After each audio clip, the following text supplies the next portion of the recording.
안녕하세요, 수강생 여러분. 지난 1장 금융기관의 개요에 대해서 강의를 잘 들으셨는지 궁금합니다.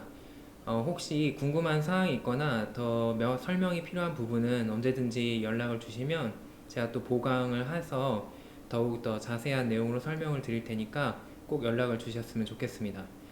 자, 이번에는 지난 시간에 이어서 11장으로 건너뛰어서 각 금융기관에 대해서 설명하는 시간을 각각 가지도록 할 텐데요.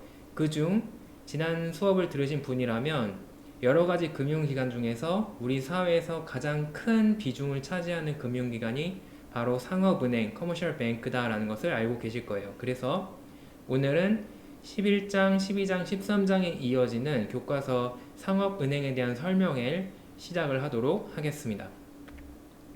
먼저 이 장에서는 첫 번째로 상업은행의 재무제표가 일반적인 기업이랑 어떤 차이가 있는지 살펴보고 그 특징을 살펴본 후에 두 번째로는 이 상업은행 산업, 그러니까 이 업종이 어떻게 변화해 왔는지, 최근에는 어떠한 일을 겪고 있는지에 대해서 말씀을 드리고, 세 번째로는 상업은행은 워낙 중요한 금융기관이다 보니까 굉장히 많은 규제를 받고 있기 때문에 어떠한 기관에 의해서 관리 감독을 받고 있는지 살펴보도록 할 거고요.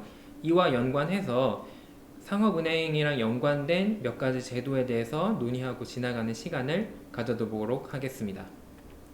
자, 첫 번째, 우리가 상업은행, 은행이다 이렇게 흔히 얘기를 하지만 은행이라는 것은 정확히 무엇이냐 이것을 먼저 알아야겠죠. 그래서 상업은행의 정의에 대해서 살펴볼 텐데요. 지난 시간에 설명을 들었듯이 이렇게 검은색으로 짙게 표시된 것은 제가 좀 정의와 비슷한 유사한 컨셉에 대해서는 이렇게 짙게 볼드체로 표기를 한다라고 말씀을 드렸습니다. 그래서 상업은행은 예금을 받아 조달한 자금을 다시 대출해 줌으로써 영업을 하고 그렇게 통해서 수익을 발생시키는 기관이라고 볼 수 있습니다. 자, 그런데 예금이라는 것은 무엇이냐? 이 예금 중에서도 가장 중요한 건 뭐냐면 우리가 흔히 demand deposit, 그래서 조금 어려운 한자어로 요구불 예금이라고 부르는 그런 예금이 특정 예금들이 있어요. 이게 뭐냐? 이게 대부분의 예금자들은 이 요구불 예금을 우리도 모르는 사이에 이용하고 있는데 이게 바로 흔히 생각할 수 있는 수시 입출금식 통장이에요. 이 여기서 요구불이라는 것은 요구가 있을 때 그 요청이 있으면 바로 아무런 조건 없이 그 돈을 돌려준다라는 것을 의미하고 있어요. 그래서 지난 시간에 금융기관이 역할을 할 수 있는 이유는 자금의 공급자와 자금의 수요자에게 각기 다른 형태의 금융계약을 제시하고 그들의 니즈를 충족시켜 줄 수 있기 때문이라고 했는데, 특히 그 중에도 공급자에게 필요한 건 단기적이고 유동성이 높은 금융상품이에요. 그런데 바로 은행에서 취급하는 요구불 예금이라는 것이 언제든 내가 돈을 넣었다가 뺄 수 있기 때문에 그 조건을 만족시킬 수 있다는 거죠. 그런데 이 요구불 예금이라는 것은 흔히 우리가 예금이라고 생각하면 우리에게는 자산이지만, 하지만 이 은행 입장에서는 부채가 됩니다. 왜냐하면 내가 빌렸고 언제든지 갚아야 되는 그런 물건이기 때문이에요. 자, 그 다음 그러면 반대쪽 이 예금을 받아서 무엇을 하느냐? 바로 이 자금을 대출을 해줍니다. 이 대출, 론이라는 것은 아까 말씀드렸던 자금의 공급자와 수요자 둘 중 수요자에게 제공되는 금융상품인데, 특히 이 수요자들은 어떠한 니즈를 가지고 있다고 했죠? 장기적으로 투자를 할 수 있는 자금을 조달할 필요가 있다고 설명을 드렸어요. 그래서 이 대출은 대부분의 경우 3년에서 5년 이상의 장기적인 기간을 가지고 제공이 되고 그 후에 정해진 약정의 이자를 은행이 받을 수 있게 됩니다. 그런데 이 대출이라는 개념 자체는 우리 같은 일반 사람이나 기업의 입장에서는 빌린 돈이니까 부채에 해당하겠지만, 이 은행의 입장에서는 수익을 창출할 수 있는 수단이 돼요. 금융에서 혹은 회계에서 수익을 창출할 수 있는 수단을 바로 우리는 자산이라고 부릅니다. 그러므로 이 대출은 은행의 입장에서는 자산에 속하게 된다라는 그 중요한 차이점을 인식을 하셔야 합니다. 자, 그리고 이 상업은행은 지난 시간에 배웠듯이 취급 자산의 규모 기준으로 했을 때 최대의 금융기관에 해당된다. 그래서 우리 경제에서 가장 중요한 금융기관의 종류에 해당되고 있습니다. 자, 참고로 말씀을 드리면 이렇게 제가 가끔씩 강의 노트 상에서 밑줄이 쳐져 있는 부분이 있을 텐데 여러분들이 제가 올려드린 LMS에 올려드린 강의 노트는 PDF 파일로 되어 있어요. 그래서 거기서 이 밑줄 칠 부분을 클릭을 하시면 인베스토피디아라는 미국의 사이트에 링크가 됩니다. 그리고 들어가시면 비록 영어로 되어 있긴 하지만 간단하게 이 컨셉에 대한 소개 동영상이 연결이 되어 있어요. 그래서 심심하시면 요거를 보면서 이 은행의 개념은 무엇이냐, 뭐 이 컨셉의 개념은 무엇이냐 이렇게 한번 살펴보시는 시간을 가져보면 참 좋을 것 같습니다. 자, 그러면 지금 설명드렸던 내용을 상업은행과 일반 기업에 어떤 차이가 있는지 이 재무상태표, 재무제표의 하나죠. 이 재무상태표 상에서 살펴보도록 할게요. 자, 왼쪽에는 commercial bank, 즉 상업은행이 있고요. 오른쪽에는 non-financial firms, 그러니까 일반적인 기업들이 위치를 하고 있습니다. 보시면 일반적인 기업에서는 자산에 예금이 들어가요. 그러니까 현금성 자산 중에 하나로 이 사람들이 은행이 예치해 놓은 예금이 있는 것이고, 그리고 여러 가지 활동을 하겠죠. 그런 반대쪽에 부채가 있는데 이 부채, 자본을 조달해 온 방법 중 하나로서 대출이 존재하고, 그렇기 때문에 오른쪽에 위치해 있는 것을 확인할 수 있습니다. 하지만 상업은행의 경우는 거꾸로 예금을 통해 자금을 조달하고 이 조달된 자금을 대출하는 데 사용하여서 수익을 발생시키기 때문에 대출이 자산으로 왼편에 위치한 것을 보실 수 있고, 반대로 예금은 부채의 한 종류로서 오른쪽에 위치한 것을 확인하실 수가 있어요. 그래서 이렇게 일반적인 기업과 금융기관, 그리고 좁게는 상업은행에는 두 가지 자산과 부채상의 큰 차이가 존재한다. 이것을 꼭 기억을 하셨으면 좋겠습니다. 자, 그러면 이 상업은행의 재무제표를 조금 더 자세하게 살펴볼 건데, 이 전반적인 미국 은행의 평균을 나타낸 재무상태표를 여러분들은 보시고 계십니다. 자, 먼저 자산에는 Reserve and Cash 아이템이 있고, 이것은 현금성 자산을 의미해요. 그리고 Securities에서 유가증권들이 있고, 그리고 세 번째로 대출 자산, 론이 위치한 것을 보실 수 있는데, 여기서 중요한 것은 이 자산 중에서 가장 큰 항목을 차지하는 것이 뭐냐? 바로 이 대출 자산이라는 것을 아실 수가 있습니다. 거의 50%에 합치면 50%에 해당하는 만큼의 자산이 대출 자산으로 이루어져 있다. 그래서 대출이 이 은행의 영업에 있어서 가장 중요한 역할을 차지한다라는 것을 보실 수 있고요.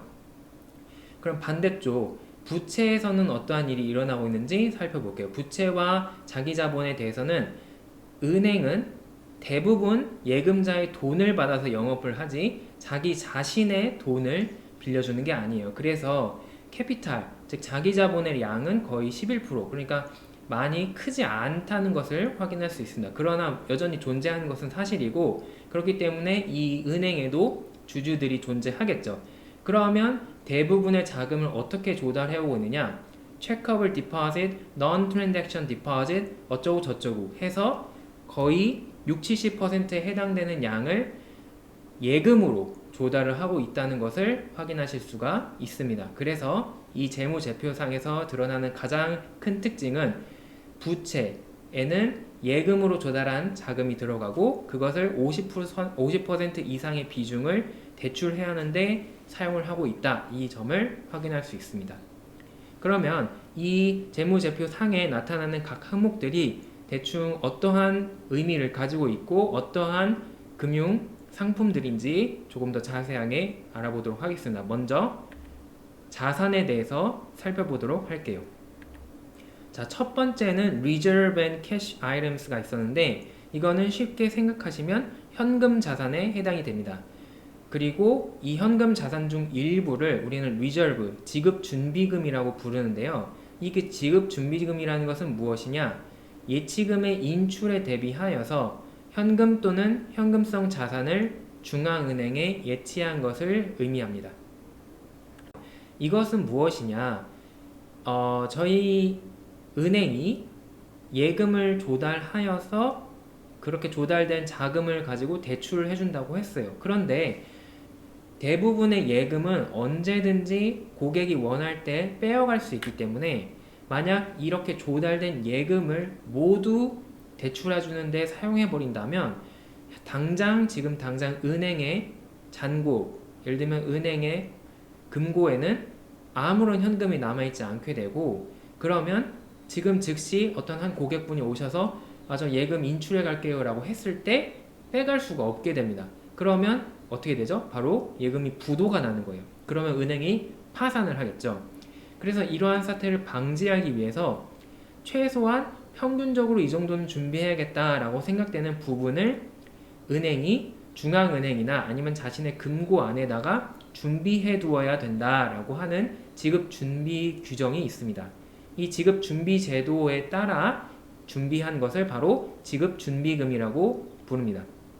보시면 지급을 준비하여서 금액을 산정해 두었다라는 의미를 바로 이름 그대로 가지고 있어요. 자, 이렇게 지급 준비금이 10에서 20% 사이로 차지하고 있는 것을 확인하실 수 있고, 두 번째는 무엇이 있었냐면 유가증권이 있었어요. 이거는 또 다른 말로는 금융자산이라고 부를 수 있는데, 대출의 문제는 무엇이냐면 대출은 장기적으로 그 사람에게 돈을 사용할 수 있도록 허락해 준 것이기 때문에 유동성이 급격하게 떨어지는 것을 알 수가 있습니다. 그리고 그렇기 때문에 바로 그 사람들이 그 돈을 빌려서 무언가를 하려고 하는 거였죠.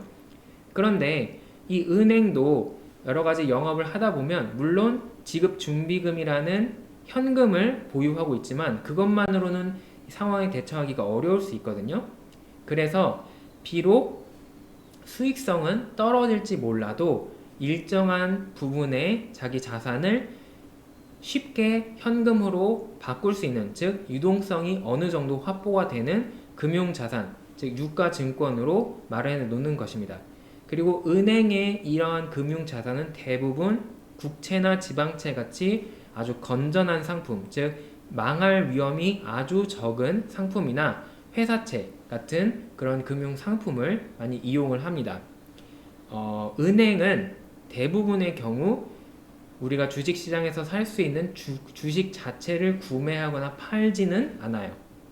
하지만 그 대신 보통 채권에 많이 투자를 해서 안정성을 확보하면서 동시에 어느 정도 유동성을 확보하고, 그러면서도 한편으로는 완전히 현금으로 보유하는 것보다는 조금 더 나은 수익성을 가질 수 있기 위하여 이러한 유동성 관리의 목적을 가지고 금융자산을 취급한다라고 이해하시면 되겠습니다. 그리고 아까 말씀드렸듯이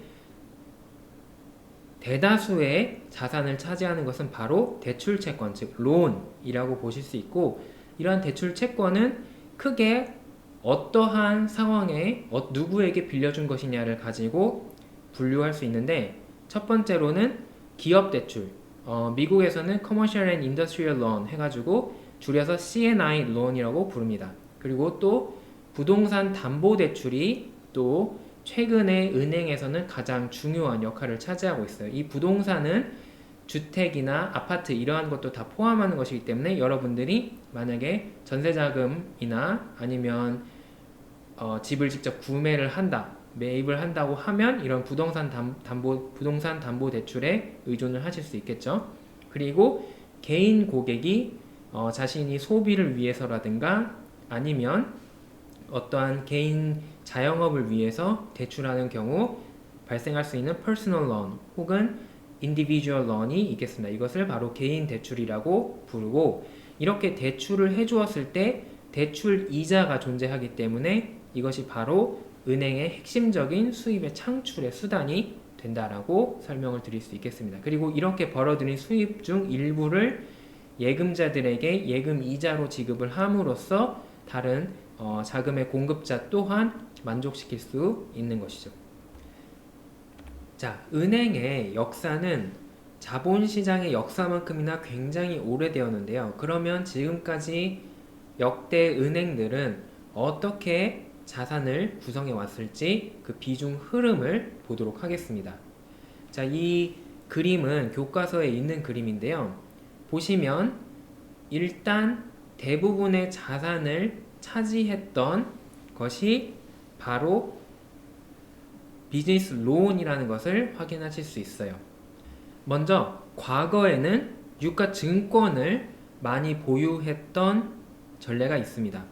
이때는 아무래도 이 은행 산업도 크게 발달하기 전이다 보니까 조금 더 안정적인, 좀 더 전통적이고 보수적인 그런 경영을 했어요. 그래서 자산의 대부분을 거의 50%에 육박하는 자산을 증권으로 보유를 했던 것을 확인하실 수 있습니다. 그런데 이때는 은행이 땅 짚고 헤엄치기다 라는 말을 할 만큼 은행이 이것만으로도 충분한 수익을 냈기 때문에 아무런 문제가 없었어요. 하지만 은행 산업이 발달하면서 경쟁이 치열해지고 다양한 은행이 생기고 사라지는 과정에서 조금 더 많은 수익을 내야겠다라는 생각들을 하게 되었고, 그래서 보시면 1965년부터 1990년대에 이르는 기간 동안에는 비즈니스 론, 그러니까 기업 대출이 크게 증가한 것을 보실 수가 있습니다. 그렇게 해서 기업들이 은행에서 주로 자금을 조달해서 투자를 하는 그러한 시대가 존재한 것을 확인하실 수가 있고, 자, 그 이후에 1990년대 이후에는 이 비즈니스 론의 비중이 떨어지게 돼요, 오히려. 근데 이것은 은행 자체의 문제라기보다는 기업들도 영리해졌기 때문이라고 생각을 하실 수 있고, 또한 자본시장이 크게 발달하였다라고 생각을 하실 수 있어요.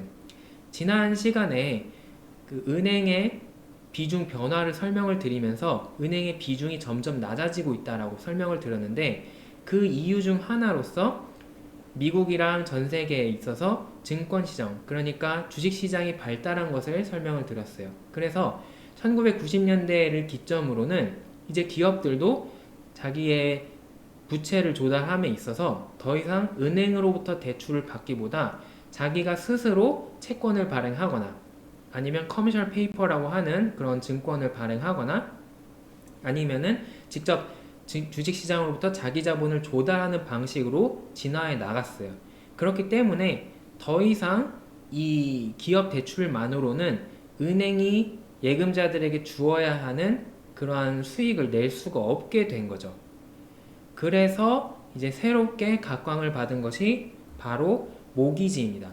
이 모기지는 지난 시간에 설명을 드렸듯이 주택담보대출이다. 그러니까 이번 시간에 설명드린 것으로는 Real Estate Loan에 해당된다라고 설명을 드릴 수 있겠죠. 이 사람들은 여전히 집을 구매하고자 하는 그런 니즈를 가지고 있었기 때문에 이제 은행들이 그러한 개인 고객 혹은 법인 고객 중에서 부동산을 다루는 그러한 고객들에게 더 초점을 전환하여 가면서 이로부터 수익을 올릴 수 있는 그런 현상이 벌어지게 되었습니다. 하지만 이러한 흐름도 거의 50%에 육박하는 순간 급격하게 떨어졌던 것을 확인하실 수 있는데, 이때 무슨 일이 일어났느냐? 바로 이때가 2007, 8, 9년이에요.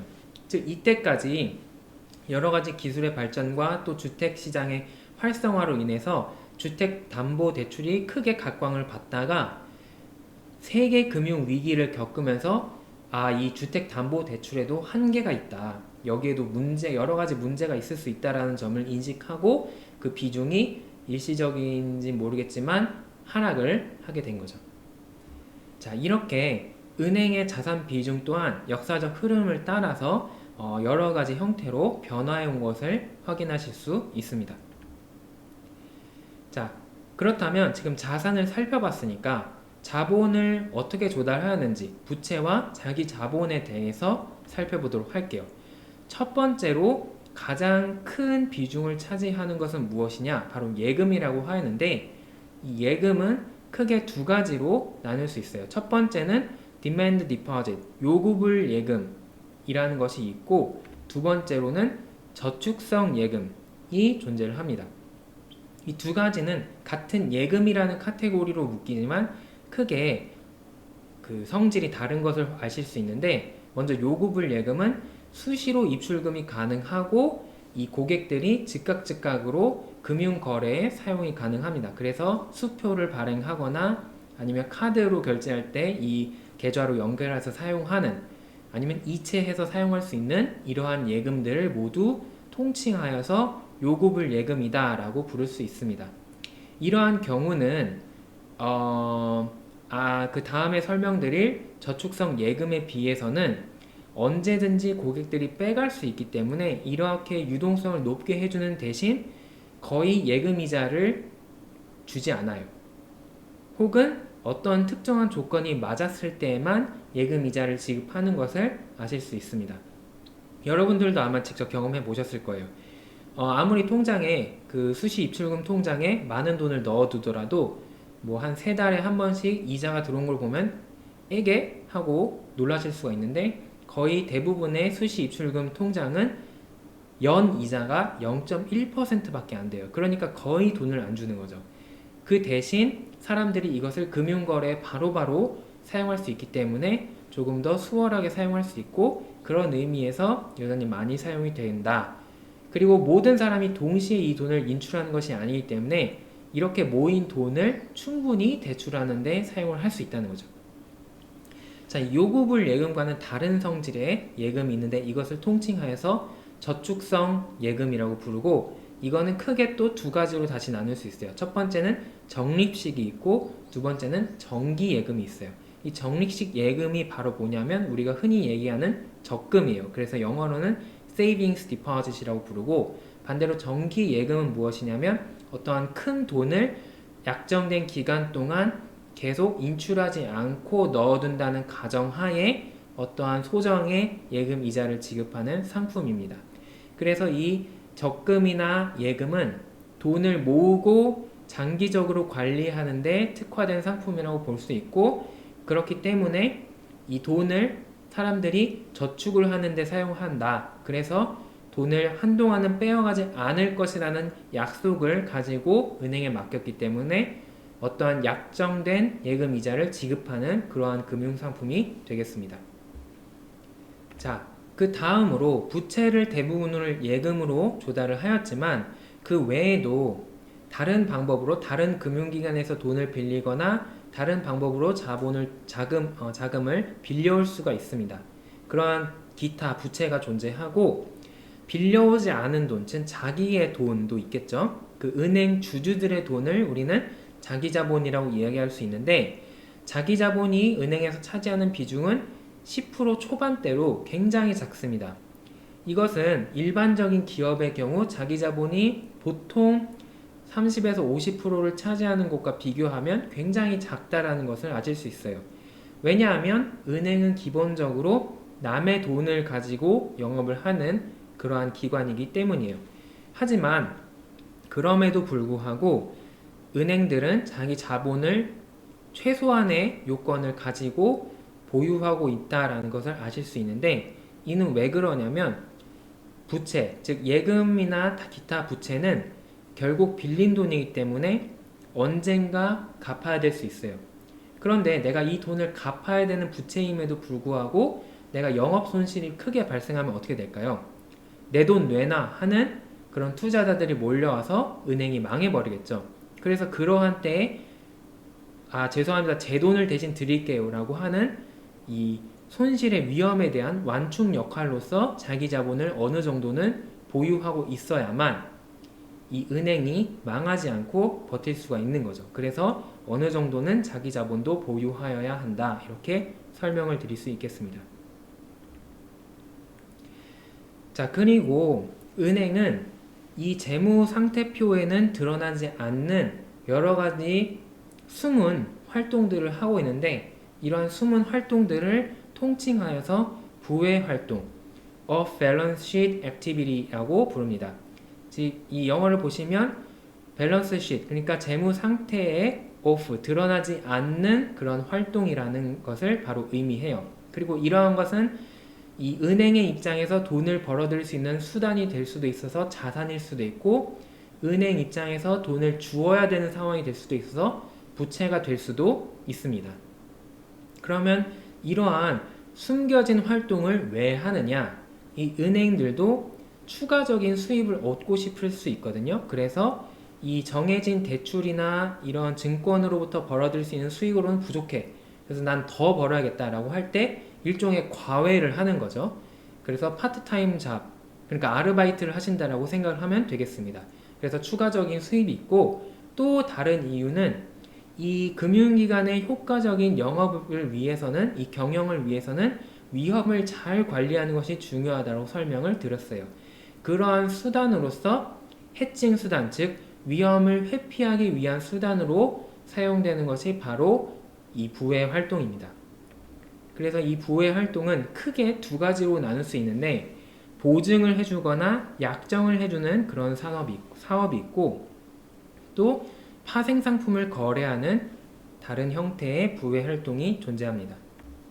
먼저 보증 및 약정 활동은 기업이나 아니면 다른 고객들에게 무언가를 보장해주고 또 도어 서비스를 제공해줌으로써 이 기업들이 활발하게 안심하고 자기네의 영업 활동을 할 수 있게 도와주는 거예요.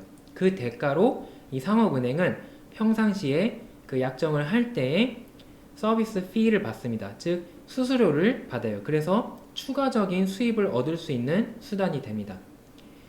하지만 만약 그러한 고객이, 보증을 해주었던 고객이 만약 문제가 생기게 되면 그 보증해준 내용을 그대로 이행하여서 이 은행이 그 부분을 책임져주는 그런 활동이라고 보실 수 있겠어요.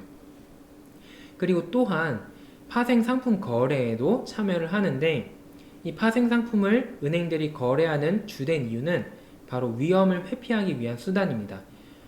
여러분들이 4학년 2학기에 파생상품론을 배우면 아시게 되겠지만, 파생상품이 애초에 존재하는 근본적인 이유는 바로 다른 주식 같은 그런 증권들의, 금융상품들의 위험을 감소시키기 위해서예요.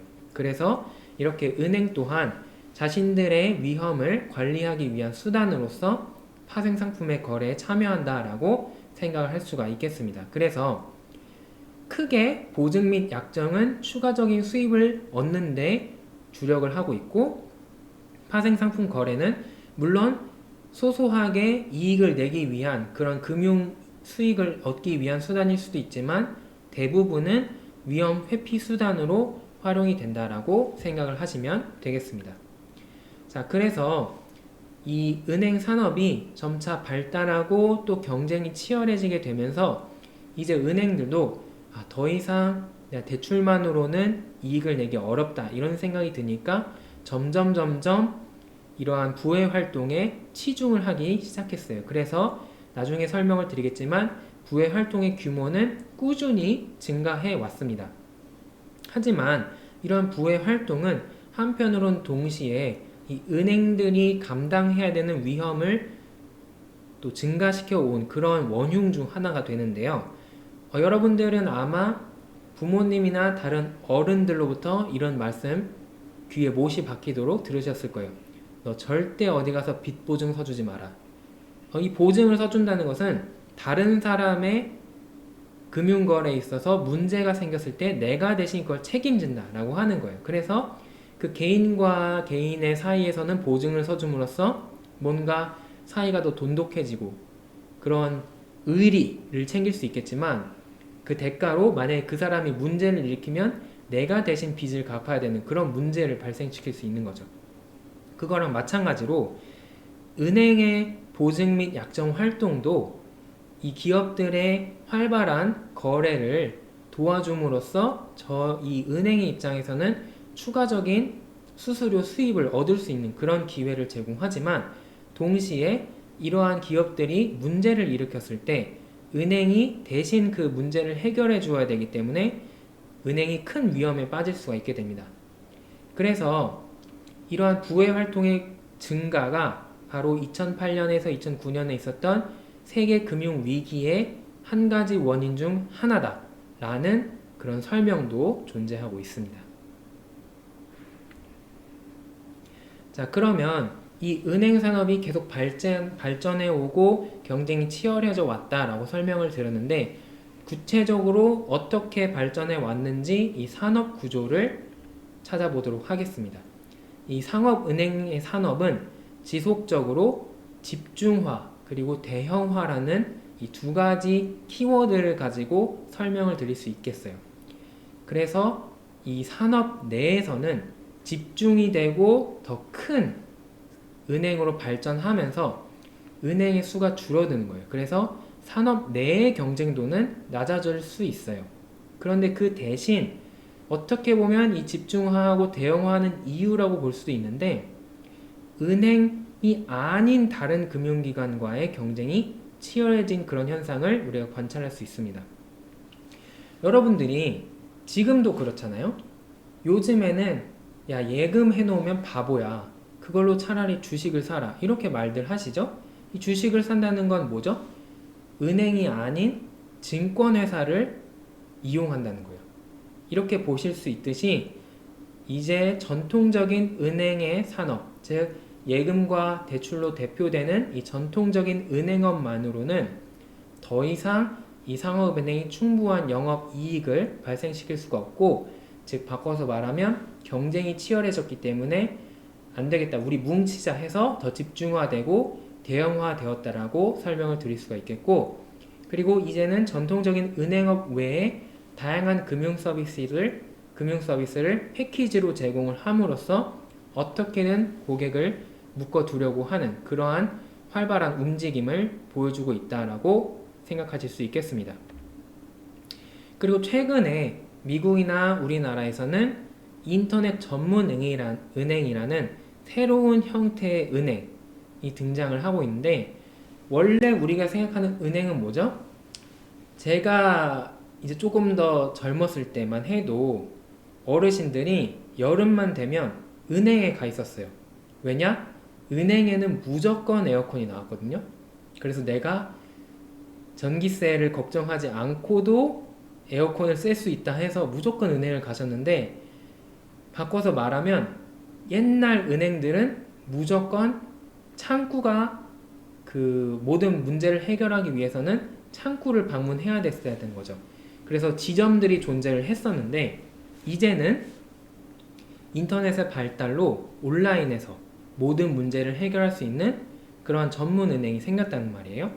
그래서 기존 은행들도 이제 대면 채널은 비용이 많이 든다. 에어컨 꺼. 그리고 이 지점의 대면 창구 숫자를 줄여. 그리고 지점 자체를 폐쇄해. 이런 방향으로 점점 치열한 경쟁에 놓여지게 되었고, 그래서 은행 산업에 종사하시는 분들도 옛날에는 은행에 가는 게 꿀이다 이랬지만 이제는 꼭 그렇지 않은, 그래서 많은 은행에서 일하시는 분들이 가끔씩 보시면 되게 오랜만에 연락이 오시죠. 그래서 잘 지내고 있지? 로 시작해서 그게 다름이 아니라 최근에 우리 은행에서 직원 한 명당 얼마만큼을 계약을 가져오라고 했거든 하면서 뭐 무슨 통장을 만들어야 된다, 아니면 뭐 은행에서 제공하는 뭐 방카슈랑스라든가 뭐 기타 서비스를 해주면 좋겠다, 이런 부탁을 하시는, 그러한 이전에는 놓여져 있지 않았던 새로운 경쟁 구도에 놓이게 된 것을 확인하실 수 있습니다. 자, 집중화와 대형화로 키워드를 대표할 수 있다라고 말씀을 드렸는데, 집중화는 어떻게 볼 수 있느냐? 이 은행의 숫자 변화를 통해서 여러분들이 그것을 확인하실 수 있어요. 지금 보시면 첫 번째 점선이 merger, 그러니까 인수합병이에요.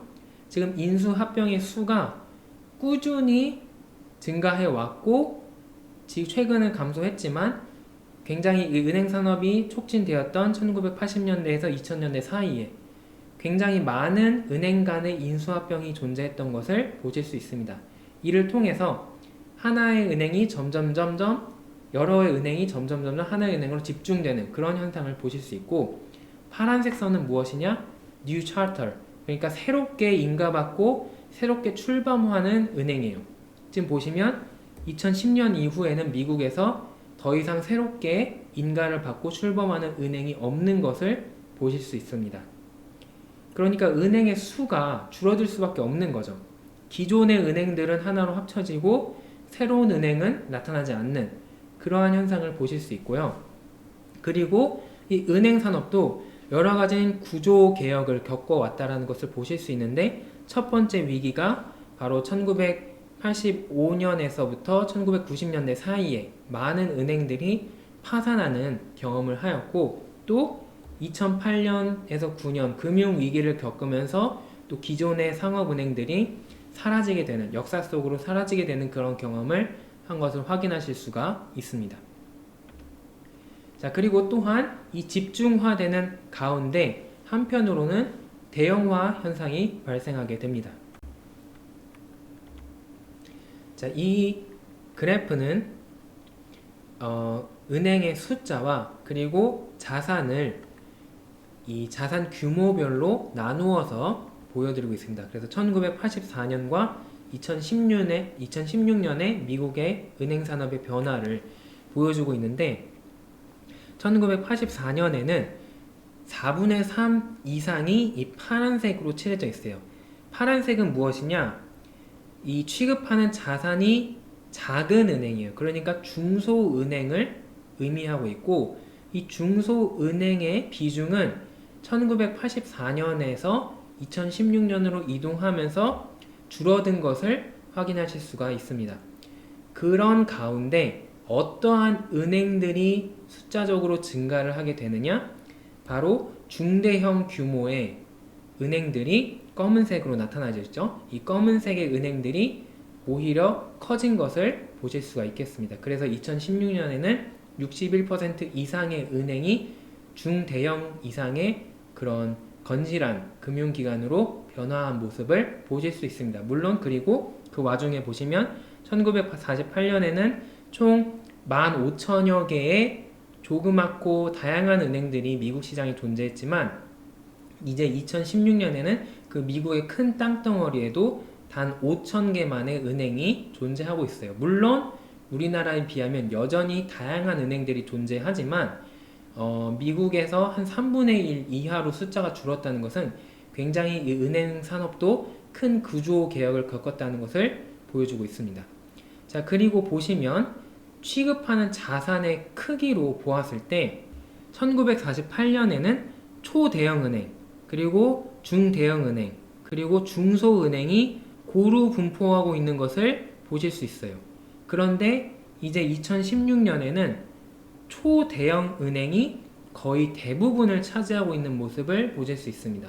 즉, 보시면 이 하나의 은행, 여러 은행들이 하나로 합쳐지는 가운데에서 은행 하나하나의 규모가 굉장히 커졌다. 그래서 모든 것을 하는 그런 종합적인 대형 은행으로 발전하였다라는 것을 확인하실 수 있는 거죠. 한국의 상황은 어떠할까요? 한국은 전통적으로 이 금융산업이 국가 규제, 국가 주도의 규제에 따라서 발전해 왔기 때문에 은행의 숫자 자체가 많지 않아요. 왜냐하면 미국의 이 자연적으로 발생한 자본주의와 다르게 한국은 후발주자로서 발전하면서 국가가 통제하면서 너 이 정도면 괜찮으니까 은행해.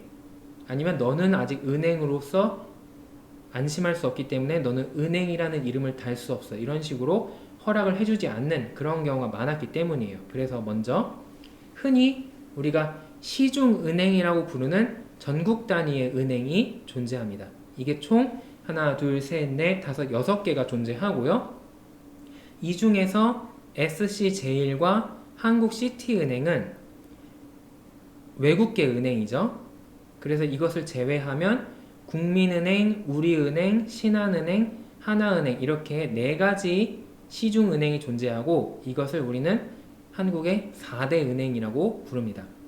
그리고 이 은행도, 한국의 은행도 많은 인수합병 과정을 거쳐왔는데, 지금의 국민은행은 주택은행을 인수합병한 것이고, 우리은행도 기존에 존재하던 여러가지 은행이 합쳐지면서 우리은행이라는 이름을 채택하여서 지금의 우리은행으로 남아있는 것이고, 신한은행은 전통의 명문가였던 조응은행을 인수 합병하면서 신한은행이라는 이름으로 살아남게 되었고, 하나은행은 또 KB 외환은행을 합병하면서 또 지금 하나의 한 축을 이루게 되었습니다.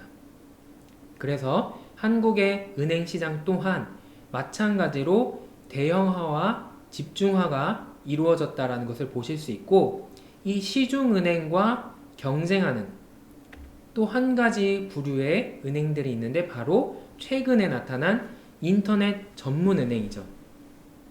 이 인터넷 전문은행은 지금 두 개가 존재해요. K뱅크와 카카오뱅크.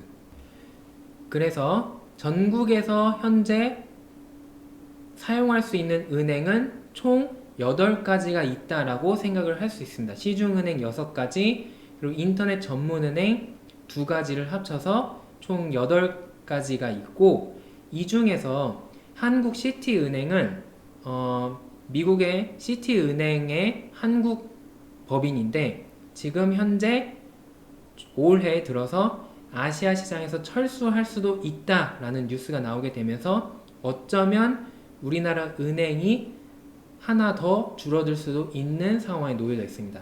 한편 그와 동시에 인터넷 전문 은행, 특히 그 중에서도 카카오뱅크가 아주 성공적으로 안착을 하면서 더 있어도 되겠다라는 제안이 드러나게 되었고, 그래서 세 번째로 토스가 준비하고 있는 제3인터넷 전문은행이 우리나라에 도입이 될 가능성도 나타나고 있어요.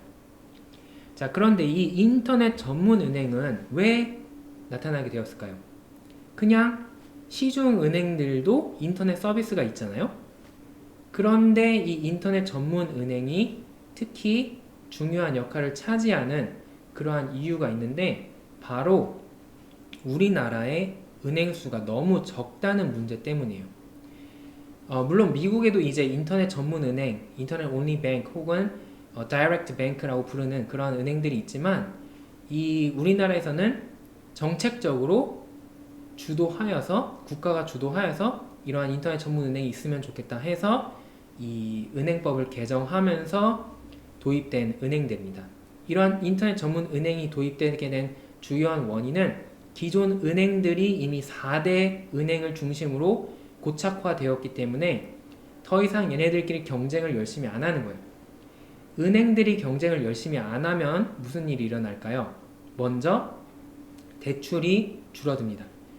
대출이 줄어들면 어떻게 되죠? 기업들이 자금을 조달받기 어려워져서 더 많은 투자를 할 수가 없게 돼요.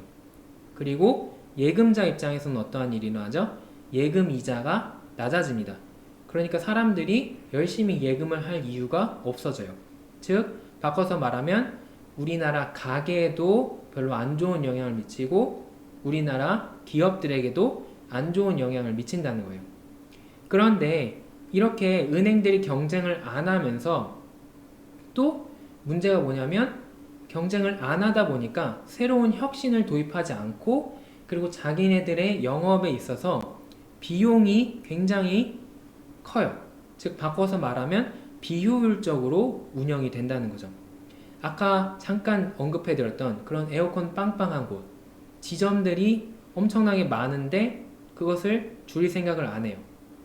그리고 대체적으로 은행 산업은 지금까지 은행원으로 일하면 많은 고연봉을 보장을 받고 그리고 굉장히 복지가 좋다, 이런 소식을 여러분들은 아마 알고 계셔서 은행에 취업하고 싶어 하시는 분들도 분명 있을 거예요.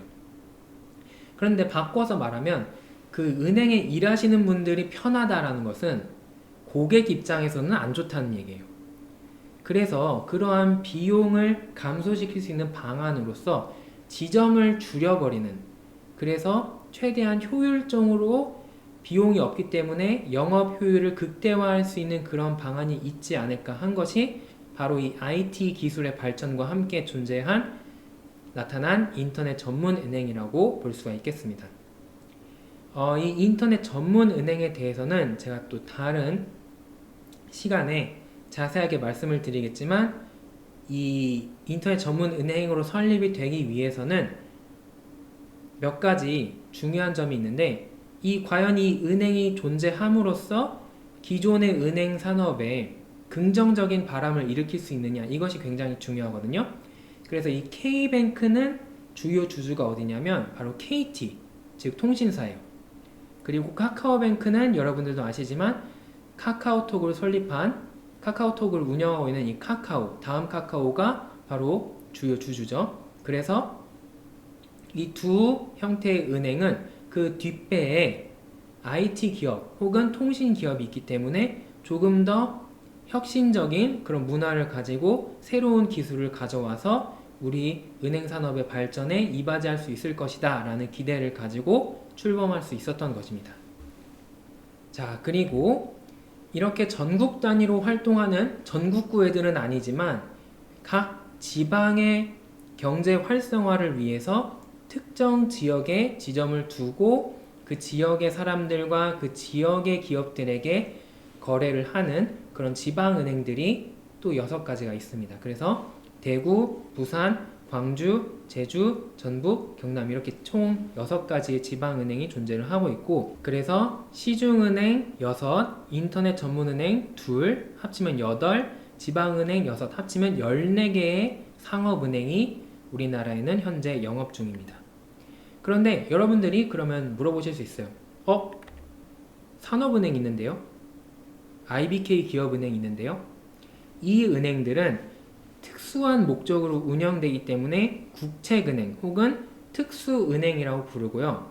기본적으로 개인 고객이나 법인 고객이 폭넓게 그 타겟팅을 하고 있지 않기 때문에 상업은행이라고 부르지는 않습니다. 하지만 여러가지 우리나라의 목적에 맞는 특수한 역할을 수행하고 있는데, 예를 들면 산업은행이나 기업은행, 수출입은행은 국책은행으로서 이 우리나라에서 자금이 필요한 여러가지 기업들에게 돈을 빌려주는 그러한 역할을 수행하고 있고요.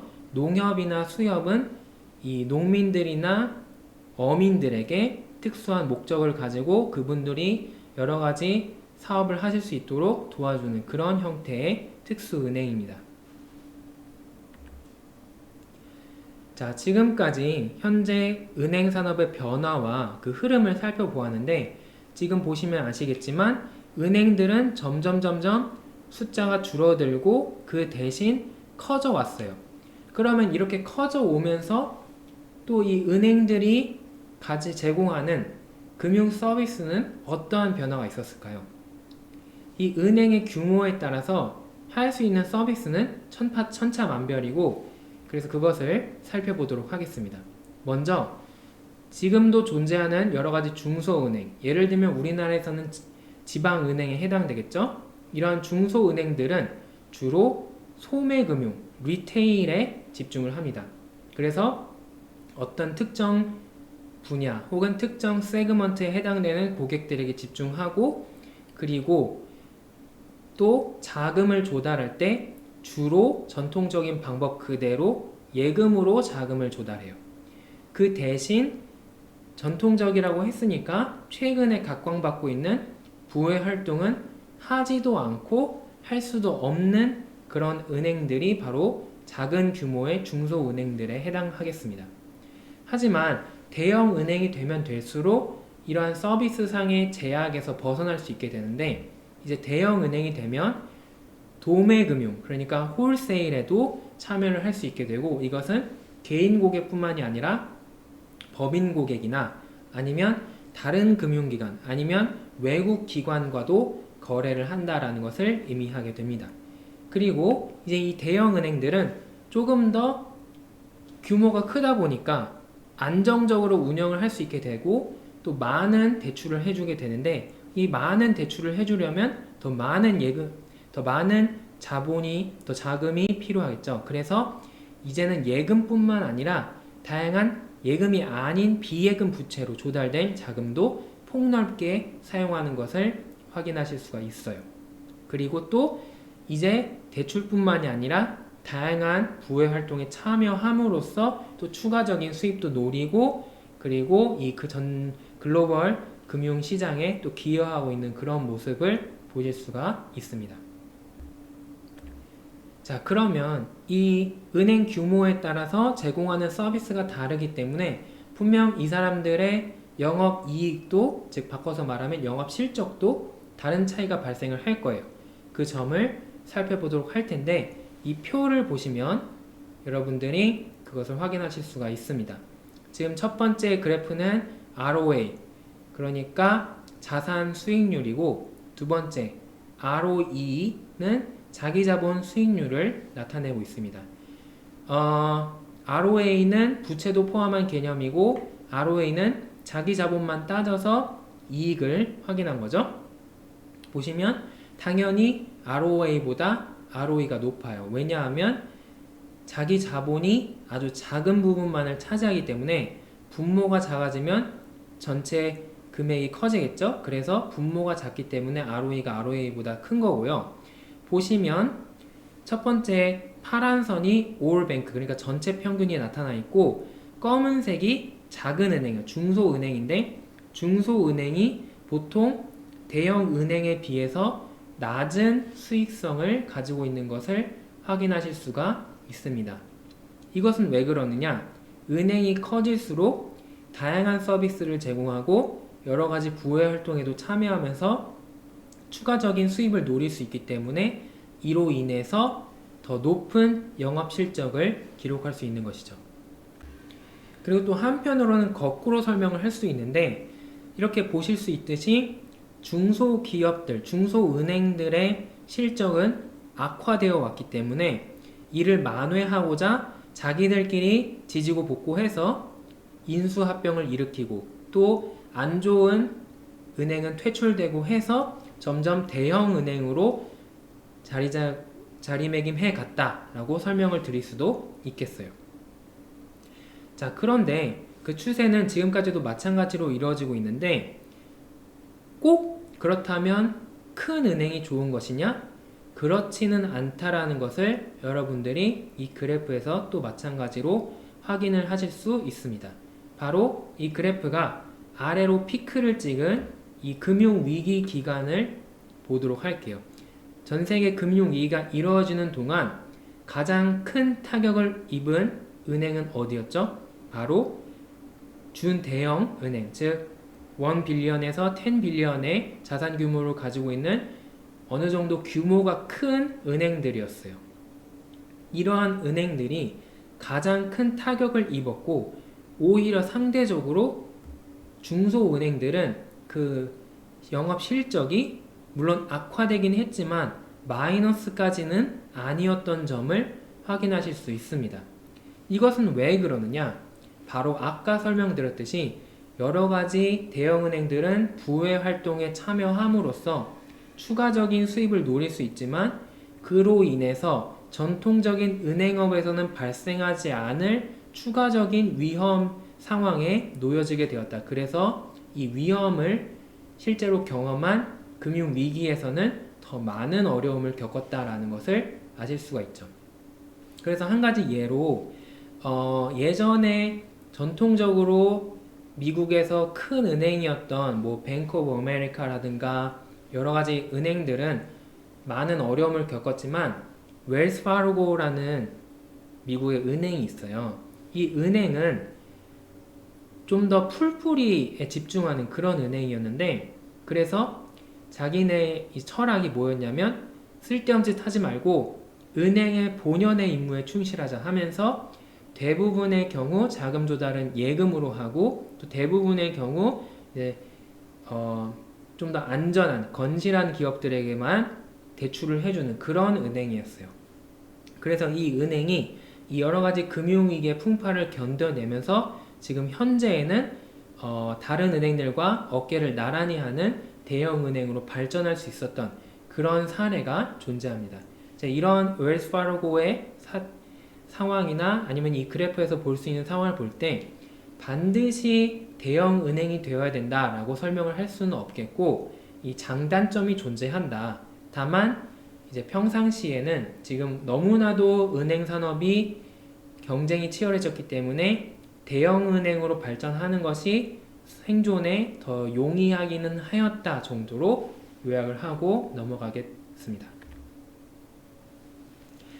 지금 설명을 들었듯이 은행들이 대형화되고 집중화되는 현상을 볼 수 있었고 그로 인한 여러 가지 변화를 겪었는데 이와 동시에 또 이 은행 산업은 이 세계화를 겪었어요.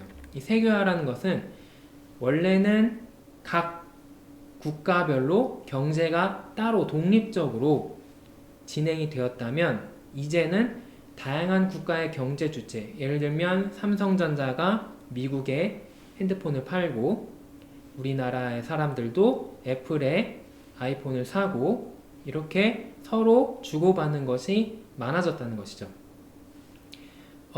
현대로 들어서면서 통신기술이 발전하고 국제적인 무역이 증가하면서 당연히 이 여러가지 기업들의 활동을 도와줘야 되는 은행들도 우리나라에서만 있어서는 안 되고 저쪽 나라에도 지점을 설립해야 될 필요가 있고 또 다른 은행과 외국의 다른 은행과 협력하여서 여러가지 금융 거래를 성공적으로 도와줘야 될 필요성이 생기게 되었습니다. 그래서 은행들도 세계화의 반열에 들어서게 되는데 이 세계화의 장점이 있어요. 우리나라 은행이 우리나라에서만 영업하는 게 아니라 외국에서도 자산을 가지고 활동한다면 무슨 장점이 있을까요? 먼저 우리나라가 망해도 그 은행은 살아남을 수 있겠죠. 왜냐하면 다른 나라에서 그 위기를 겪지 않는다는 가정하에 그곳에서 수익을 낼 수 있으니까. 그리고 세계화를 한다는 것은 대형화와도 일맥상통하는 부분이 있는데 즉 그렇기 때문에 규모의 경제를 확보하여서 더 안정적으로 수익을 창출할 수가 있을 겁니다.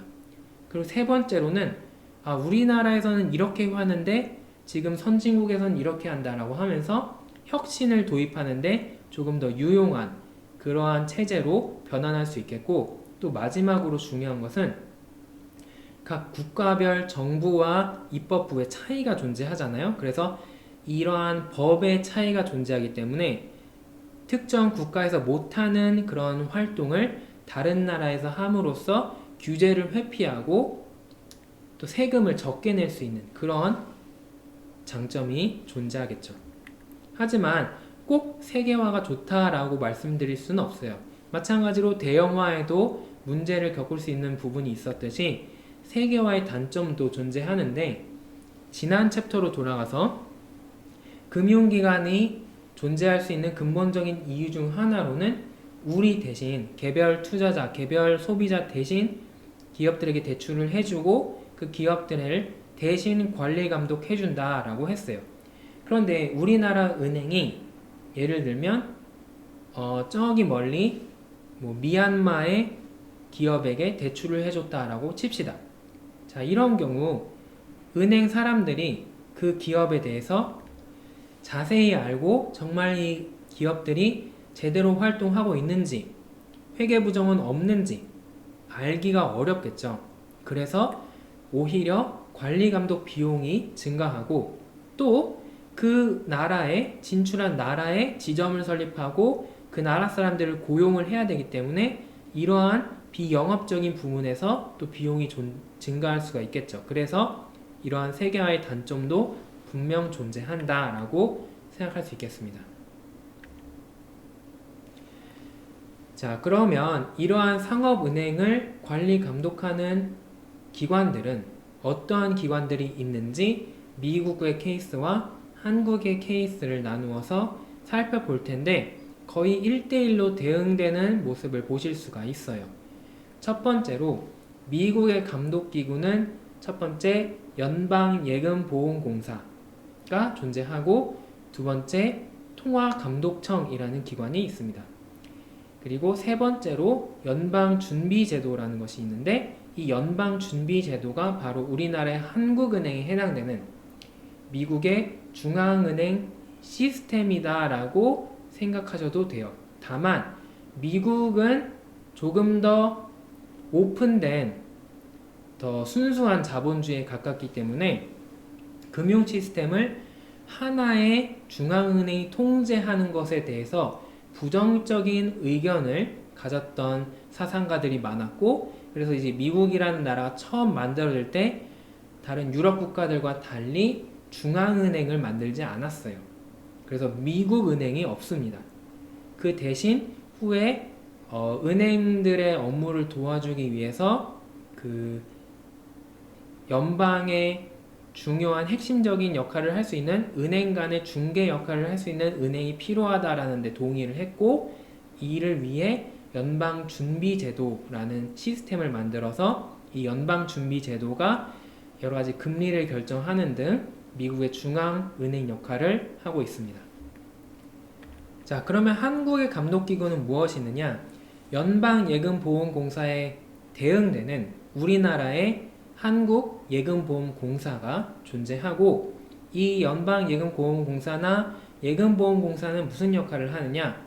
예금보험을 취급하는데, 이것에 대해서는 제가 다음 슬라이드에서 더 자세히 설명을 드리도록 하겠고, 통화감독청이 은행들을 관리 감독하고 혹시 나쁜 짓을 안 하는지 감시하는 것처럼 우리나라는 금융감독원이 있어서 이 기관에서 은행을 비롯한 다양한 금융기관들의 활동을 관리 감독하고 소비자들을 보호하고 있습니다. 그리고 한국은행이 우리나라의 중앙은행으로서 통화정책을 결정하는 중요한 역할을 하고 있는데, 한국은행과 상업은행들의 이 밀접한 연관 관계에 대해서는 통화정책을 설명하면서 말씀드리도록 하겠습니다. 자, 먼저 예금보험공사에서 취급하는 예금보험 제도에 대해서 설명을 드리고자 해요. 자, 예금보험이라는 것은 무엇이냐? 영어로는 Deposit Insurance라고 부르는데 보험이에요. 그런데 어떠한 보험이냐? 보험을 들어주는 거예요. 그래서 은행 같은 금융기관이 예금을 돌려주지 못하는 파산 사태에 이를 경우 소비자들에게 예금의 원금과 그리고 이 보험제도에 따라 약속된 이자를 보장해주는 일종의 소비자 보호제도라고 볼 수가 있겠습니다. 그런데 땅 파서 장사하는 건 아니기 때문에 이 예금 보험을 충분히 돌아갈 수 있도록 만들기 위해서 은행이 예금을 받으면 그 즉시 그 예금의 일부를 보험료로 예금보험공사에게 지급합니다. 우리나라의 경우는 상업은행의 경우 1원당 0.00008원, 그러니까 0.08%를 보험료로 납입을 해요. 그리고 예금보험공사는 이렇게 적립된 보험료들을 다 모아서 잘 관리를 하고 운용을 합니다. 그러다가 어떠한 금융기관이 파산할 경우 자기가 운용하고 있던 기금을 떼어주면서 자, 이건 너희 예금자들에게 돌려주어라, 이렇게 하는 그런 보험제도라고 설명을 드릴 수 있겠어요. 자, 그러면 이 예금보험제도가 왜 필요하냐? 굳이 내가 왜 보험까지 들어야 되는 건지, 예금은 안전한 거 아닌가요? 이렇게 생각하실 수 있기 때문에 그 부분에 대해서 설명을 드리도록 하겠어요.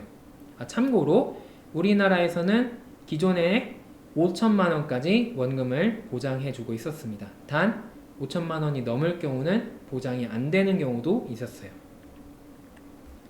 자, 이 예금보험제도는 바로 지난 시간에 설명드렸던 뱅크런, 그러니까 대규모 예금 인출 사태를 막기 위한 장치다라고 설명을 드릴 수 있겠습니다.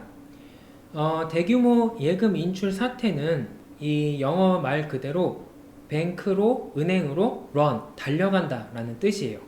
지금 이 사진에서 보이는 것이 바로 1933년 미국이 대공황을 겪었을 때 사람들이 다 너도 나도 자기 예금 계좌를 가지고 있는 은행으로 달려가서 줄을 서서 내 돈 내놔 하고 있는 그런 모습이에요. 이 예금 인출 사태가 왜 발생을 하느냐? 예금의 요구불 특성 때문에 발생을 합니다. 요구불 예금은 말씀드렸듯이 예금자가 원하면 언제든지 그 즉시 예금을 돌려주어야 하는 그런 계약이다 라고 설명을 드렸어요. 그런데 당연히 은행은 현재 가지고 있는 현금이 한도가 있습니다. 그리고 그 창구가 열려있기 때문에 그 창구에서 번호표를 떼서 네 고객님 하고 저를 부르면 그때 가서 거래를 할 수가 있겠죠. 이거는 물론 ATM을 하거나 온라인 뱅킹을 하더라도 여전히 그 시스템에 접속하는 순서에 따라서 제가 거래를 할 수도 있고 못할 수도 있는 거예요. 그런데 지금 사람들이 몰리기 시작해서 예금을 너도 나도 빼가기 시작하면 이게 큰 문제가 발생할 수 있는데, 은행은 이미 대다수의 자금을 대출로 빌려준 상태이기 때문에 모든 예금자의 일을 처리할 수가 없고 모든 예금자의 예금을 돌려줄 수가 없습니다. 이러한 문제를 바로 순차적 처리 제약 (Sequential Service Constraint라고 부릅니다. 즉 먼저 온 사람부터 처리해 드립니다 라는 뜻이에요. 그러면 먼저 온 사람부터 처리해 드립니다 선착순 하면 여러분들은 뭐야 하면서 당연히 가서 줄을 쓰겠죠. 그래서 원래는 가만히 있을 사람도 옆에 사람이 다 은행으로 달려가니까 갑자기 불안해져서 공황 상태에 빠지게 되는 거예요. 그래서 패닉이 발생을 하게 되고, 그래서 아주 사소한 부정적인 정보가 뉴스나 신문을 통해 전달되기만 해도 이 예금을 인출하러 은행으로 달려가게 되는 그러한 대규모 예금 인출 사태가 발생을 하고, 이로 인해서 원래는 파산에 이르지 않을 아주 사소한 부정적인 정보임에도 불구하고 은행이 이제 급하게 극단적으로 파산까지 해버릴 수 있는, 그래서 이 부정적인 정보를 실현해 버릴 수 있는 그러한 현상이 발생하게 되는 것입니다. 자, 그러면 이러한 사태를 방지하기 위해서는 어떻게 해야 될까요? 크게 두 가지 방안이 있는데, 첫 번째는 사후적으로 일단 인출 사태가 발생하면 해결할 수 있는 방법이에요. 이건 바로 영업정지나 지급정지를 정부에서 때려버리는 거예요. 이것은 뭐냐? 지금 위기가 발생을 했으니까 당신들 지금 인출시키지 못하게 막아라. 창구 계좌를 다 막으세요 라고 명령을 내리는 겁니다. 그러면 이것이 어떻게 인출 사태를 방지해서 은행이 파산하지 않게 막아줄 수 있느냐? 은행이 돈을 예금을 내어주다 못 내어주게 되면 진짜 파산을 하는 거잖아요. 왜냐하면 요구불 예금의 계약을 지키지 못했으니까. 그런데 정부의 힘으로 지금 예금이 빠져나가는 것을 막으면 은행이 일단은 며칠간, 일주일, 한 달 이렇게 안심하고 지금 위기가 생긴 부분을 해결해서 다시 고객님들 죄송합니다. 불편하셨죠?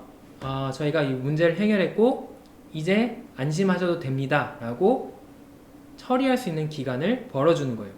그리고 또한 이 고객들 측면에서는, 예금을 맡겼던 예금자들 측면에서는 지금 머리가 띵해져 가지고 어떡하지? 큰일 났다. 예금 인출해야겠다 라고 달려가다가도 어차피 가도 내 예금 지금 당장 지급 정지가 되어 있어 라고 하면 일단 집으로 돌아가서 머리를 식히겠죠. 그러면서 쿨다운을 시켜서 이 은행을 일시적으로 보호해주는 그런 사후적인 조치가 되겠습니다. 근데 사후적으로 해결할 수 있는 방법이 있는 것도 좋지만 당연히 이러한 문제 자체가 안 생기도록 하는 게 훨씬 좋을 거예요. 그리고 그것을 할 수 있는 제도가 바로 예금보험입니다. 자, 예금보험이 존재하면 법적으로 예금을 보장해 줍니다 라고 정부가 얘기하고 있고, 정부가 설립한 독립적으로 운영되는 기관이 있기 때문에 소비자들이 어떠한 부정적인 뉴스를 들었어도 에이 그래도 내 은행 안 망해 하면서 애초에 집에서 누워서 편하게 쉴 수 있는 거죠. 그러면 아무도 당장 은행으로 달려오지 않고, 그러면 서로 패닉에 빠지는 그런 사태를 막을 수 있다는 겁니다. 그래서 장기적으로 이 금융 체계에 대한 소비자 신뢰를 구축하는데 큰 도움을 줄 수 있다. 그런 의미에서 예금보험 제도가 전 세계 대다수의 국가에서 시행이 되고 있고, 아까 사진을 보여드렸던 대공황 당시에는 미국의 예금보험 제도가 확립이 되지 않았었어요. 그래서 그러한 문제를 겪었었는데, 이러한 대공황 때 여러 가지 문제를 겪고 그 후에도 여러 가지 은행들의 위기가 있었거든요. 그러한 사태들을 겪으면서 이 연방정부 차원에서 예금을 보장해주는 보험제도가 필요하다라는 것을 느끼게 되었고, 그래서 연방예금보험공사가 설립되었고, 이를 따라해서 우리나라에서도 예금보험공사가 이 예금보험제도를 전담하여서 관리를 하고 있습니다. 자, 그러면 여러분들은 그러면 예금보험 있으니까 아무 문제 없네 라고 하실 수도 있지만, 이 예금보험 제도는 또 다른 문제를 일으킬 수 있어요. 그것에 대해서는 13장 은행에 대한 규제를 살펴볼 때 더욱 자세히 살펴보도록 하겠습니다.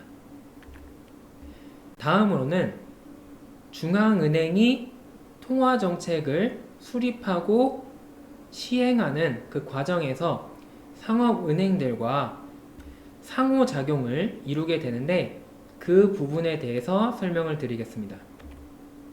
먼저 통화정책이란 정부와 중앙은행이 우리나라 경제 전체에 있는 화폐, 그러니까 한국 원화의 수량을 늘리거나 줄여서 경제가 더 활성화되거나 조금 조정이 될 수 있게 조절해주는 그런 정책들을 전체 다 합쳐서 통화정책, Monetary Policy라고 부릅니다. 이 통화정책을 통해서 중앙은행은 물가를 안정시키고 고용을 확대하고 경제성장을 촉진하거나 혹은 경기가 과열되는 것을 방지할 수 있고요. 또 우리나라와 외국의 거래에 있어서 환율을 안정적으로 만드는 데 기여할 수 있습니다. 특히 각국 경제에서 가장 핵심적인 금융기관들이 바로 은행이기 때문에 이 통화정책을 집행하는 데 있어서는 은행의 협조가 필수적이고, 바로 중앙은행이 상업은행들과 상호작용함으로써 통화정책을 집행할 수 있습니다. 이 통화정책의 대표적인 수단으로는 크게 세 가지를 들 수 있는데, 이 세 가지가 다는 아니지만 전통적으로는 이러한 수단을 통해서 많은 정책을 수립하고 집행해 왔습니다. 그래서 이 세 가지를 살펴볼 건데요. 먼저 첫 번째, 지급준비제도에 대해서 살펴볼 거예요. 자, 지급준비제도라는 것은 아까 처음에 그 은행의 자산에서 현금성 자산, 그 중에서도 특히 지급준비금에 대한 제도 혹은 규제입니다. 그래서 각 금융기관, 특히 은행이 전체 예금액 중에서 일부분을 지급준비금으로 마련하게 하는데, 그 비율을 정해 놓은 것이에요. 그래서 반드시 이 정도 이상은 지급준비금으로 보유를 해야 된다라고 정해 놓은 것이 지급준비제도입니다. 자, 이것이 어떻게 통화정책의 집행에 도움을 주는지 확인하기 위해서 100% 지급준비율을 가지고 있고 모든 자금을 예금으로만 조달하고 자기 자본이 없는 그런 가상의 은행을 상상해 보도록 하겠습니다. 자, 이런 경우에는 제가 지금 예금이 100달러가 들어왔다. 이 경우에 100%를 모두 지급준비율로 보유해야 되기 때문에 지급준비금, 즉 현금을 바로 100% 보유하여야지만 됩니다. 근데 바꿔서 말하면 모든 자금을 현금으로 가지고 있기 때문에 대출이 불가능해요. 그래서 이러한 상황에서는 예금 이자도 줄 수가 없고 대출도 해줄 수 없는 아주 초창기의 은행의 상태가 됩니다. 원래 모든 은행들은 과거 이제 처음 은행이 출발할 때는 아주 먼 옛날 유럽에서 은행, 뱅크라는 개념이 생길 때는 이렇게 당연히 지급을 준비해야지 라고 생각을 했어요. 그래서 그 당시 은행의 역할은 돈이 들어오면 그것을 보관해주는 그런 기관의 역할을 수행하였습니다. 자, 그런데 시간이 흐르면서 은행가들이 한 가지 사실을 깨닫게 돼요. 가만 보니까 내가 총 100달러의 예금을 10명한테 받았다 하더라도 이 사람들이 반드시 하루에 다 찾아오진 않네? 이 사실을 깨달은 거예요. 그래서 그때부터 슬쩍슬쩍 가지고 있는 예금을 다른 곳에 빌려줌으로써 수익을 추가적으로 창출하기 시작했습니다. 즉 바꿔서 말하면 대출이 시작된 거예요. 그리고 우리가 얘기하는 은행의 업무가 시작이 된 거죠. 그럼 어떠한 일이 일어나느냐? 예를 들어서 지급 준비금을 10달러만 보유를 하는 상황을 가정해 보겠습니다. 자, 그러니까 전체 예금 100달러 중에 10%를 지금 지급 준비금으로 준 상황이고 나머지는 대출에 사용하였다 이렇게 생각을 해볼게요.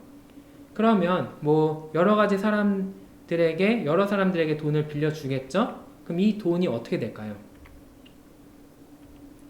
바로 이 고객들의 금융 활동을 도울 수 있게 됩니다. 예를 들면 그 사람이 거래 대금을 지급하는데 사용을 할 수도 있고 그리고 그 기업이 투자하는데 사용이 될 수도 있어요. 그런데 돈을 사용하였다고 해서 불타는 게 아니잖아요. 어딘가에는 그 돈이 존재를 해요. 그러면 이 대출을 해준 사람이 어떤 금융 거래를 했고 그 금융 거래를 한 그 상대방이 그 돈을 벌었다 하고 자기의 은행에 예금을 했다라고 생각을 해볼게요. 그 사람이 이용하는 은행을 제2은행이라고 하겠습니다. 그러면 이 예금 제2은행에는 예금이 바로 이 90달러만큼이 최대 존재할 수 있겠죠. 근데 이 두 번째 은행도 지급준비금을 10% 남기고 나머지를 또 대출하는데 쓸 수 있을 거예요. 그러면 90달러에 10%니까 9달러만 남기고 나머지 81달러는 전부 대출해 줄 수 있고 그러면 이 우리나라 경제 어딘가에서 그 돈을 사용하고 받은 사람은 다시 또 예금을 할 수 있겠죠. 그래서 그 사람이 또 예금을 하면 제3은행에 또 예금이 81달러가 생길 수 있습니다. 이런 식으로 예금과 대출은 연쇄 효과를 일으켜서 경제 전체에 통용되고 있는 화폐량을 계속 증가시켜 나갈 수 있습니다. 자, 그러면 지금 우리나라 경제에 지금 이 가상의 상황에서 총 존재하는 금액, 총 우리나라 경제 규모는 어떻게 될까요? 최초에 100달러를 예금한 사람이 있었어요. 그리고 10%를 남기고 90%를 대출해줬기 때문에 90달러의 은행이 제1은행에서 90달러의 대출이 있을 수 있었고 이 금액을 다 합치면 어떻게 될까요? 바로 무한 등비 수열에 따라서 각 항들의 값이 결정되고 그것을 다 더하는 무한 등비 급수가 되겠죠. 여러분들이 아마 아시고 계시겠지만 지금 상황을 살펴보면 첫 원금이 있고 그리고 그것에 어떠한 비율을 곱해서 더했고 거기에 다시 곱해지고 또 곱해지는 이러한 등비급수의 무한 등비급수의 형태를 띠고 있습니다. 그리고 여러분들이 아마 고등학교 때 배워서 아시겠지만 요것의 합은 이렇게 1-x분의 a로 정해지는 것을 아마 알고 계실 거예요.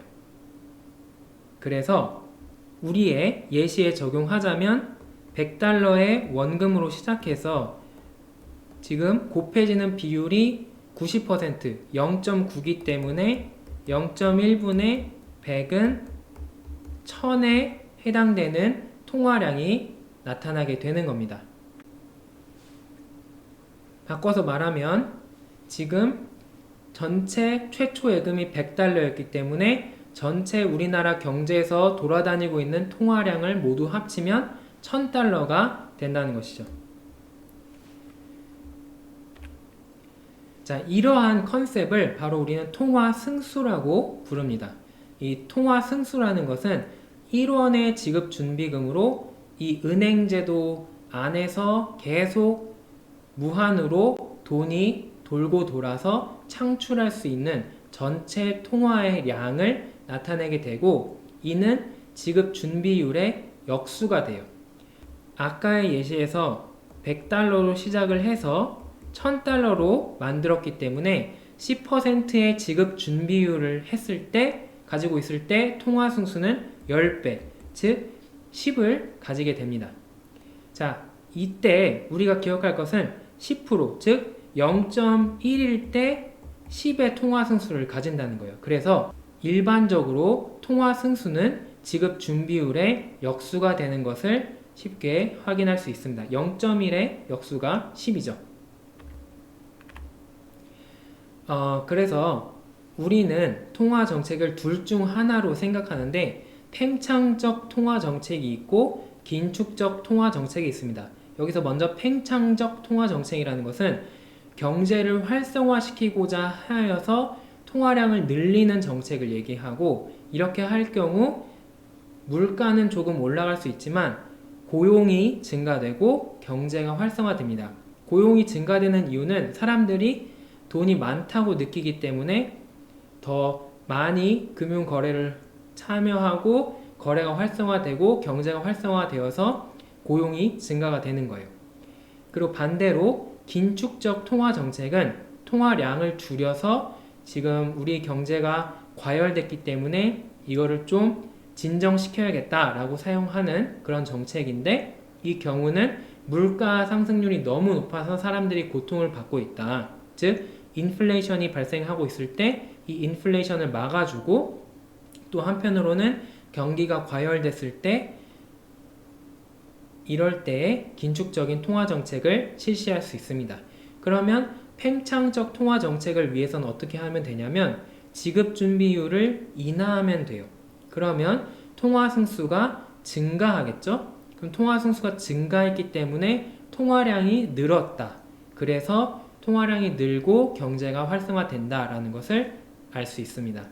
반대로 긴축이 필요하다라고 할 때는 지급 준비율을 올려버리는 거예요. 예를 들면 10%에서 20%로 올린다. 그러면 대출을 해줄 수 없게 되고, 그러면 자연스럽게 통화량이 줄어들고 우리나라 경기가 과열 상태에서 진정 상태로 변화하고 물가 상승률이 떨어질 수 있는 거죠.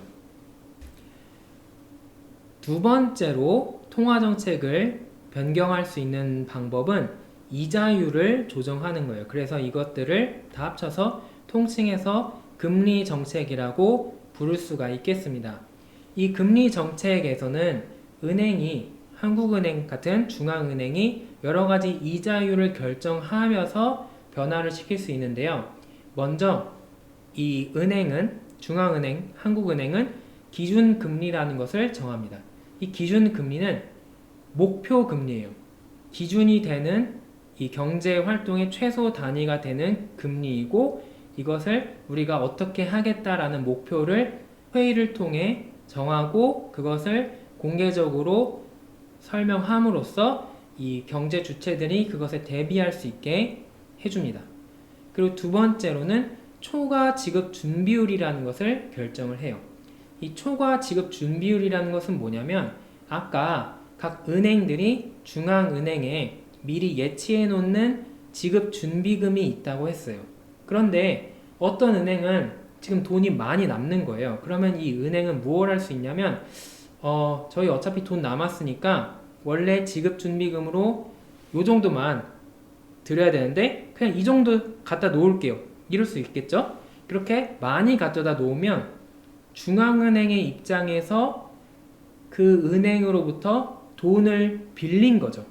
그래서 마치 은행이 예금자들에게 예금 이자를 주듯이 중앙은행이 은행에게 예금 이자를 주는 걸 바로 초과 지급 준비율이라고 부릅니다. 그리고 지금 은행이 중앙은행에 예금을 하는 비슷한 형태로 지급준비금을 마련할 수 있었듯이 각 은행이나 다른 금융기관도 돈이 모자라지면 중앙은행으로부터 급하게 꾸어올 수 있을 거예요. 그것을 바로 재할인율이라고 부릅니다.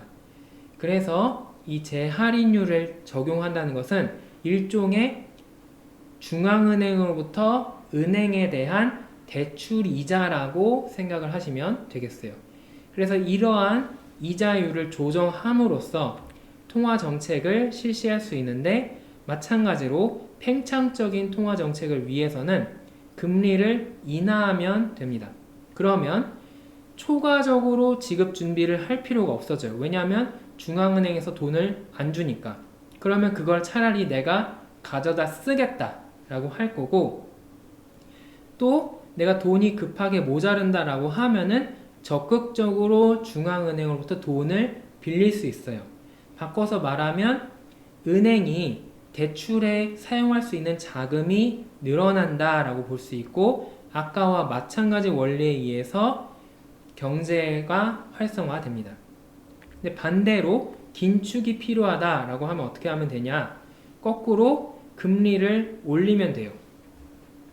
금리를 올리게 되면 은행들이 더 많은 돈을 지급준비금으로 넣어서 이익을 늘리려고 할 거고, 반대로 중앙은행으로부터 대출하는 경우는 최소화하려고 할 거예요. 그래서 은행들이 대출에 사용하는 자금을 축소시킬 수 있고, 이를 통해 경제의 전체에 있는 통화량이 감소하기 때문에 긴축 정책을 실시할 수 있습니다. 자, 마지막으로 최근에는 이 앞서 설명드린 지급준비율 변화나 금리를 즉각적으로 변화하는 것, 특히 요즘에는 지급준비율의 변화는 거의 하지 않거든요. 그렇지만 또 다른 방법을 통해서 통화정책을 시행하고 있는데, 이걸 바로 공개시장 운영이라고 부릅니다. 이 공개시장 운영, 예전에는 공개시장 조작이라고 불렀는데, 이 조작이라는 말의 어감이 조금 그렇다 보니까 공개시장 운영이라는 말로 이제 바꿔서 부르고 있고, 이건 어떻게 하는 거냐? 우리나라 금융시장에 존재하는 채권을 중앙은행이 다른 금융기관으로부터, 그 중에는 대부분 은행이겠죠? 사들이거나 팔아서 통화량을 조정하는 겁니다. 자, 어떻게 하느냐? 국채는 우리나라 대한민국 정부가 발행한 채권이죠. 이 채권을 한국은행이 다른 은행으로부터 매입, 즉 사들입니다. 그러면 한국은행은 돈을 지불해서 그 은행에 돈을 주겠죠. 그리고 국채는 한국은행이 보유하게 돼요. 그러면 은행은 지금 돈을 받았으니까 그 돈을 다른 곳에 사용할 수 있게 되겠죠. 그래서 대출을 해주게 되고, 이것이 통화량을 늘리게 됩니다. 자, 이와 동시에 국채가 아닌 다른 채권도 또 많이 활용을 하는데, 한국은행 자체도 채권을 발행할 수 있어요. 이러한 한국은행이 발행한 채권을 우리나라에서는 통화안정채라고 부르는데, 말 그대로 통화를 안정시키기 위한 채권이다 라는 뜻이에요. 근데 이미 발행되어 있는 통화안정채를 다시 되사들이는 거예요. 즉, 그래서 이걸 환매, 바이백이라고 부르는데, 이렇게 되사들이게 되면 그 원래 금융기관은 통화안정채를 돈 주고 샀을 거 아니에요? 근데 다시 되사들인다고 하니까 거꾸로 이제 그 금융기관이 돈을 돌려받겠죠. 그러면 통화량이 늘어나는 겁니다. 그럼 반대로 긴축이 필요하면 어떻게 하느냐? 국채는 매각해요. 그러면 은행이 중앙은행으로부터 국채를 사기 위해서 돈을 중앙은행에게 지급해야겠죠. 그래서 통화량이 줄어들고요. 또 추가적으로 통화안정채를 한국은행이 발행합니다. 그러면 발행된 통화안정채를 사들이기 위해서 이 개별 은행들이 금액을 지불하겠죠. 그래서 중앙은행으로 돈을 흡수시킬 수 있습니다. 이렇게 함으로써 통화정책을 실시할 수가 있습니다. 자, 오늘 11장에서는 상업은행의 여러가지 기본적인 활동과 그리고 재무 상태, 그리고 이 산업이, 이 업종이 어떻게 변화되었는지 역사적인 흐름, 그리고 우리나라의 은행 현황, 그리고 이 은행들을 관리 감독하는 기구는 무엇이 있는지, 그리고 어떠한 제도들이 이 상업은행과 밀접하게 연관이 되어 있는지를 살펴보았어요. 이제 12장에서는 이 은행과 그리고 앞으로 다룰 다른 금융기관들의 영업 활동을 분석하기 위해서 은행을 대표로 세팅해서 어떻게 영업 활동 그리고 수익성을 분석할 수 있는지, 그리고 은행의 다른 경영 지표를 살펴볼 수 있는지, 그것에 대해서 다루는 시간을 가져도 보도록 하겠습니다. 오늘 강의를 들으시느라 너무 고생 많으셨고요. 혹시라도 잘 이해가 안 되는 부분이 있으면 언제든지 말씀해 주시고 또 다음 장에서 뵙도록 하겠습니다. 감사합니다.